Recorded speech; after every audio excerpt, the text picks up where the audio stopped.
you don't come see it, then you're sending a message that black women cannot lead the box office globally, that you are supporting that narrative. After putting out the call last week at the Toronto International Film Festival on eTalk, Viola Davis is celebrating that people showed up to see The Woman King this past weekend, writing on Instagram, "Thank you all for making The Woman King the #1 movie in America."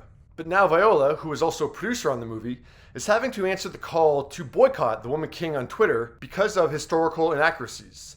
Speaking with Variety yesterday, Viola starts by saying, "You're not going to win an argument on Twitter. We entered the story where the kingdom was in flux, at a crossroads. They were looking to find some way to keep their civilization and kingdom alive. It wasn't until the late 1800s that they were decimated. Most of the story is fictionalized. It has to be." Another producer and Viola's husband, Julius Tenen, says The Woman King is edutainment, explaining, "It's history, but we have to take license. We have to entertain people. If we just told a history lesson, which we very well could have, that would be a documentary. Unfortunately, people wouldn't be in the theaters doing the same thing we saw this weekend. If people want to learn more, they can investigate more." Viola says what's more important than analyzing the historical accuracy of the film is analyzing the reaction it's getting from black women. People are really being emotionally shifted. I saw a TikTok video today of women in the bathroom of an AMC theater. I don't think they knew each other. They were all chanting and ruminating. That cannot be quantified by words. It's an undeniable, powerful story. We're in an industry that doesn't see the power black women have at the global box office. Woman King, baby. I've said it before and I said it again. It's absolutely appropriate to challenge a film's historical accuracy or be critical of the way it presents its story. But is a boycott the right answer?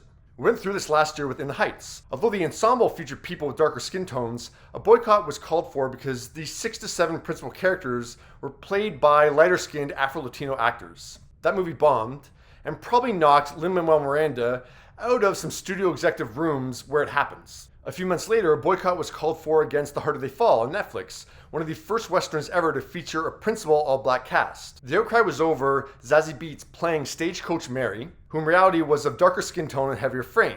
Obviously, Netflix doesn't release numbers, so we don't know if the boycott affected viewership, but the film was not a factor in award season at all, and it should have been. It was fantastic, and so was In the Heights. So I'll repeat what I've said before, that I think these boycotts ultimately tell major studios that, you know what, we tried to do stories that were more diverse or focusing on minorities, and we just got hit with like these boycotts and backlash, so let's just go back to doing stories that focus on white people. Like, they're not nearly as critical. A machine called Hollywood is interested in green. It just is. So I'll repeat, being critical of how a film presents its story is absolutely appropriate.